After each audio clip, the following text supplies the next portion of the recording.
ನಮಸ್ಕಾರ ಕರ್ನಾಟಕ.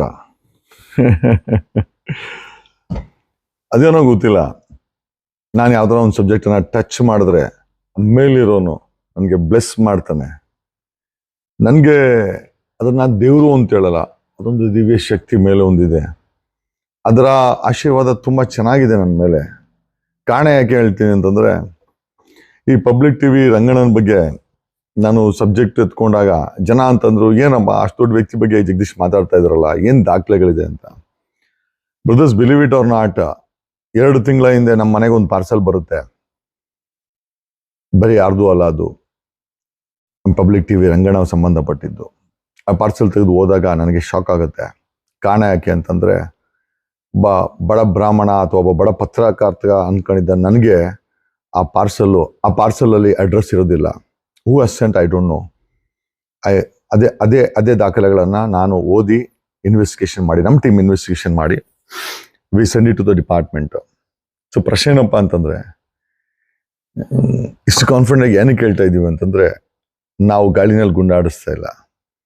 ಆಮೇಲೆ ಇನ್ನೊಂದು ವಿಚಾರ, ನಿನ್ನೆ ಸಹ ಪಾರ್ಸೆಲ್ ಬಂದಿದೆ, ಮತ್ತೆ ಪಾರ್ಸೆಲ್ ಬಂದಿದೆ. ಅದರಲ್ಲೂ ಕೂಡ ಅಡ್ರೆಸ್ಸು ಜೆನ್ಯೂನ್ ಇಲ್ಲ. ಕಳಿಸಿರುವಂಥ ವ್ಯಕ್ತಿ ಬೆಂಗಳೂರಿಂದನೇ ಕಳಿಸಿದ್ದಾರೆ, ಯಾಕಂದ್ರೆ ಬೆಂಗಳೂರಲ್ಲೇ ಪೋಸ್ಟ್ ಆಗಿದೆ ಅದು. ಇನ್ನೇ ರಂಗಣ್ಣನ ಬಗ್ಗೆ ಸಾಕಷ್ಟು ಮಾಹಿತಿಗಳು ನನ್ನ ಮನೆಗೆ ಬರ್ತಾ ಇದೆ, ಪೋಸ್ಟ್ ಆಗ್ತಾ ಇದೆ. I don't know who is sending it, but I am sending it to the department. Ranganna, ನಂದೇನು ತಪ್ಪಿಲ್ಲಣ್ಣ, ದಯಮಾಡಿ ಪಾರ್ಸೆಲ್ ಕಳಿಸ್ಬೇಕಾದವರು ಆ ಪೋಸ್ಟ್ ಮ್ಯಾನ್ಗಳನ್ನ ಅಲ್ಸಕ್ ಹೋಗ್ಬಿಡಿ. ಕೊಡಗೇಳಿ KN ಜಗದೀಶ್ ಕುಮಾರ್ ಕೊಡಗೇಳಿ ಅಂತ ಅಡ್ರೆಸ್ ಹಾಕರಿ, ಎಲ್ಲಿ ಹುಡುಕ್ತಾನೆ ಆ ಪೋಸ್ಟ್ ಮ್ಯಾನು ಅಲ್ವಾ? ಅದಕ್ಕೋಸ್ಕರ ನಾನು ಅಡ್ರೆಸ್ ಕರೆಕ್ಟಾಗಿ ಕೊಡ್ತೀನಿ, ಪೋಸ್ಟ್ ಮ್ಯಾನ್ಗೆ ತೊಂದರೆ ಕೊಡಕ್ಕೆ ಹೋಗ್ಬಿಡಿ. ಕರೆಕ್ಟಾಗಿ ಅಡ್ರೆಸ್ ಬರ್ದಾಕಿ, KN ಜಗದೀಶ್ ಕುಮಾರ್, ಅಡ್ವೊಕೇಟ್ ಅಥವಾ barrister, voice of Karnataka, number 530, 4th cross, ಕೊಡಗೇಳಿ, ಸಾಕಾನಗರ post, Bangalore 560092. WhatsApp number 9845550932. Okay. ಯಾಕಂದ್ರೆ ತಪ್ಪು ಅಡ್ರೆಸ್ ಹಾಕಿದ್ರೆ ಪಾಪ ಆ ಪೋಸ್ಟ್ ಮ್ಯಾನ್ಗಳಿಗೆ ಹುಡ್ಕಕ್ಕೆ ತಲೆನೋವು. ಪಾಪ ಹುಡುಕಿ ತಂದು ಇಟ್ಟಿದ್ದಾರೆ. ಸುಮಾರು ದೊಡ್ಡ ಪಾರ್ಸಲ್ಲು, ಸಾಕಷ್ಟು ಹಣ ಖರ್ಚು ಮಾಡಿದ್ದಾರೆ ಈ ಡಾಕ್ಯುಮೆಂಟ್ನ ನನಗೆ ಕಳಿಸ್ಲಿಕ್ಕೆ, ಅಥವಾ ಸಾಕಷ್ಟು ಬಾಧೆ ಬಿದ್ದಿದ್ದಾರೆ.